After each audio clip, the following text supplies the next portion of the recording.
Hello and welcome back to the K&B Music Den. I'm Brad. And I'm Keith. Here we are. Another review. That's what we keep doing. You guys seem to watch a little bit, so we're going to keep doing it until there's 0 watchers. So this week, we are doing the new album by Glen Phillips, There Is So Much Here. Yep, that's what it's called. I made sure I got it right because I kept forgetting what it was called. I did too.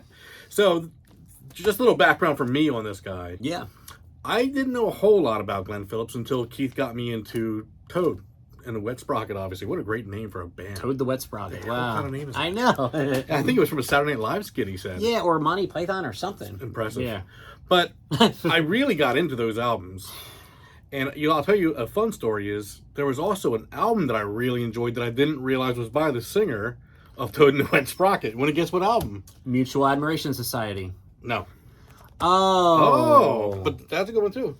Do you know that one? Yeah. Yep. It's got a great album cover. Bird eating a berry, it looks like, I think. Oh, the solo stuff. Yes. Oh, Winter Pays for Summer. Yes. I'm I didn't sorry. know. I misunderstood what you were I saying. didn't know Glen Phillips as the name other than Toad and Wet Sprocket. Yeah. But I always loved that solo album. Winter Always Pays for Summer. What is it? Winter Pays for Summer. I have it on vinyl. It's fantastic. It is amazing. Yeah. So when I ended up finding out, oh, Glen, that's the same guy. Glen's, I thought it was impressive because it's a great sound Yeah. on Toad, but a very different sound on his own solo stuff. Yeah. So now we're here, and what do you think of the new one? I gotta tell you, I have followed Glen Phillips, his solo career, and obviously all the Toad the Wet Sprocket stuff. Actually, I've been listening to a lot of Toad after listening to the new Glen Phillips because it just got me back in that Toad mode. Yep. I listened to Coil today. Oh, that's so underrated. That is so good. Yeah. Oh. Yep. But back to you, Glen, and your solo stuff. I really think this is one of his best efforts, one of his best solo albums. I always thought to myself, he's never going to beat Winter Pays for Summer, you know? Okay. And I've only listened to this one a few times, but it's... You think it does? It doesn't beat it, but it's nipping at its heels. I'll give you that. Yeah. I think Winter Pays for Summer was just a masterpiece. Absolutely. This is a very good album. Yes. I don't know that I'd call it a masterpiece. This is fair. If I was scoring out of a 5, Winter Pays for Summer would be like a 4.5 or a 5. It's very little flaw. Yeah. This I'd give like a 4. A 3.5 to 4. It's a really good album. Hairs now, yeah. Really solid album. Yeah. Nothing to complain about. Great songs. He's such a great song. He really is. My God. Yeah. So for me, I would put this as far as his work, the best thing outside of Winter Pays for Summer, other than Toad stuff. That's really how I feel. Yeah. Okay. And he's got some other great solo albums. Yeah. You know, he's got Abalum. He's got Mr. Lemons.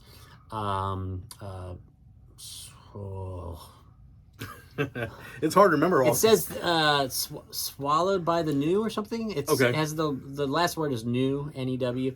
I don't know if I'm getting this exactly. Man, I'm getting old. Yeah. But don't agree so fast. Well, I'm getting there too. Well, true. My hair's going, so. Yeah, well, that's a whole other video. But you know, and I wanted to ask you about this because I've been thinking about this, and you mentioned it already, which is interesting to me. Toad the Wet Sprocket albums and Glen Phillips albums do not sound the same. No. Same singer, same style of music, you know, essentially. I mean, you know, if you, as a broad genre, it's not like he's doing a death metal album. No. You know, but I can't put my finger on what the difference is. You know, could it be that the other band members in Toad, they kind of write together and that it has its own thing, and then him solo its own thing? I can't figure it out. I think the solo work's a little more intimate. It's a little more sparse, stripped down a little bit. A little more personal. Yeah, where with Toad, it's a little bit more, like you said, it's a collaborative effort. Yeah. Everything's turned up a little bit more. It's interesting, more of a rock album, so. True. Yeah. Yeah. And I noticed that when I was listening to Coil yesterday. The guitars on that.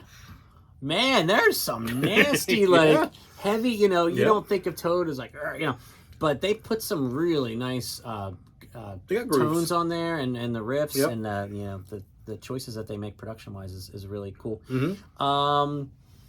If you guys aren't as familiar with Glen Phillips, the lead singer of Toad the Wet Sprocket, I noticed that he's been doing, especially since the pandemic started, as many artists have.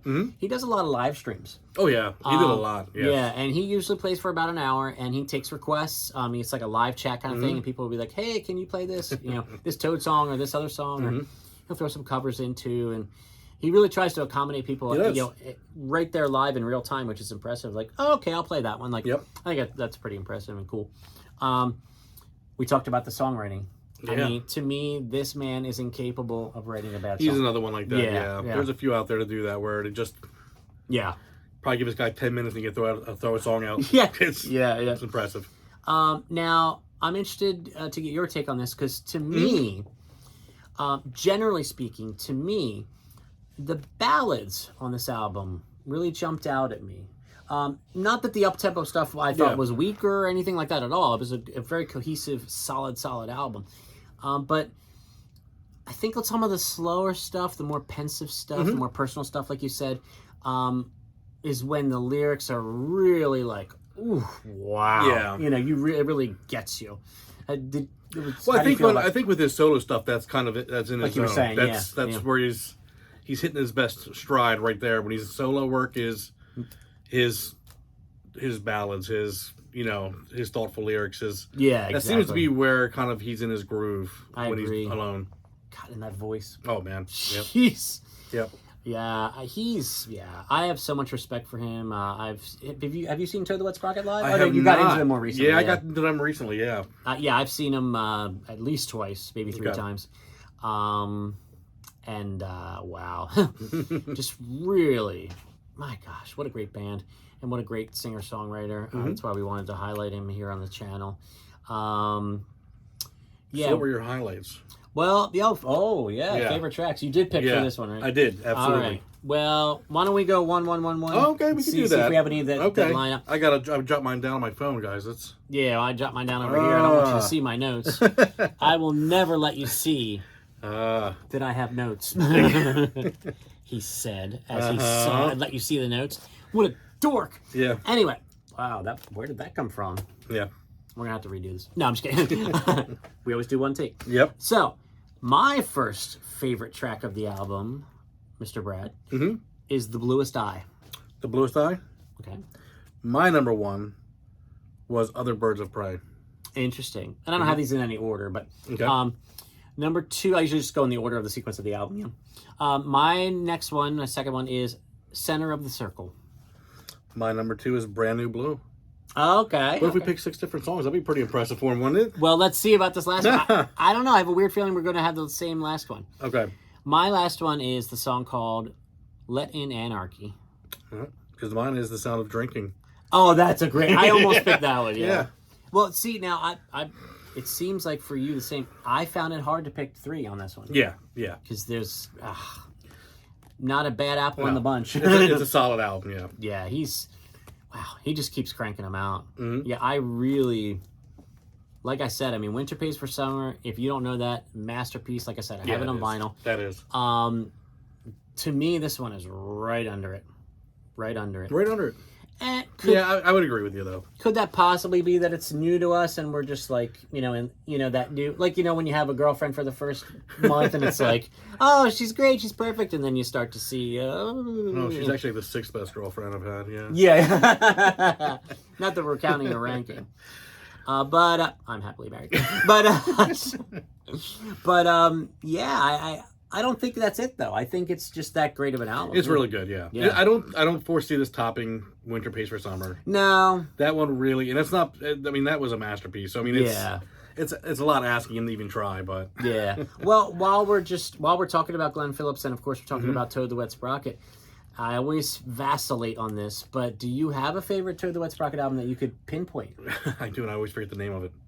Dulcinea? Yes. Yeah. The 2 flowers. That's why I always just the 2 flowers going, yeah. Now, I've always felt Dulcinea, and then in more recent years, I've leaned towards Fear. And I don't know. I think the absolute best songs on Fear are a little better than the absolute best songs on Dulcinea. I think that's why it edges it out for me. But it's like 1A and 1B. What's the B-side album? In Light Syrup. That I listened to the second most out of all their albums. after Dulcinea. So good. That's what I listen to the second most. Yeah. Keep talking. I'm gonna see if I can find a couple of these real quick. Show people. Yeah, the over here. Inlaid Syrup. That I think it's B-sides, right? Yeah. Yeah, I mean that's it's odds and sods. Yeah. Odds and sods. That album, I mean, to me, is just as good as any of their other A-side albums. Yeah. No, you're really right. So, well, let's see. He's got a pile coming over here. I got a little pile coming here. Got a Gomer pile. So this is the one that I put first by a whisker. Fear. Okay. Now this had the big hits, Walk on the Ocean. Yeah. And All I Want. Okay. And trust me, that has nothing to do with why it edges it out for me. It's the songs that weren't on the radio. Pray Your Gods. Stories I Tell. Mm-hmm. I will, if you only want to do one thing after watching this video, the last song on this album, I Will Not Take These Things for Granted. Oh, yeah, well. Oh. That's an amazing song, yeah. My goodness. Yeah. Now here, the album that came out after Fear is the one that he always forgets how to say, but it's his favorite. Save Two Flowers, that's fine. Yep, 2 flowers. Oh, there's the glare. And that's Dulcinea. Oh, Yep. cover up his face again. There we you know go. how I love to do that. Much better. This is a fantastic album. Oh my gosh, so good. Mm-hmm. Now this is the one you were talking about. That's kind of like B-sides, odds and sods. So good. Inlaid Syrup. Yeah, I've listened to this a lot too. Get this. Yeah, so good. Mm-hmm. So good. And then the one I listened to the other day, like I said, that I think just doesn't get enough attention is Coil. Yep. So many great songs on this one. Yep. And this is where I think they kind of kick it up a notch with the edge. You know, the guitars and the little bit more of a grit. Yep. And he sings his butt off on this. He actually sounds angry on some of these songs. Well, you have to. When you start putting a little grit in the music, you got to step up the vocals to match. Absolutely. Yep. What a great band. What a great artist, singer-songwriter. Yep. So much respect for him.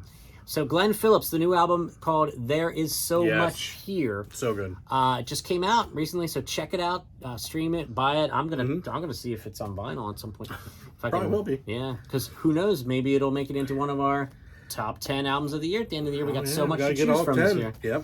Yeah. So. Yeah, check it out. Glen Phillips, so happy that he put out a new album. When I saw it was coming out, I was like, eee. Yeah. He's just so good. He never disappoints. Yep. So as always, for Brad, I'm Keith. This is the K&B Music Den. Please like this video. Smash the bell for notifications. Subscribe to the channel. Share this video on social media, please.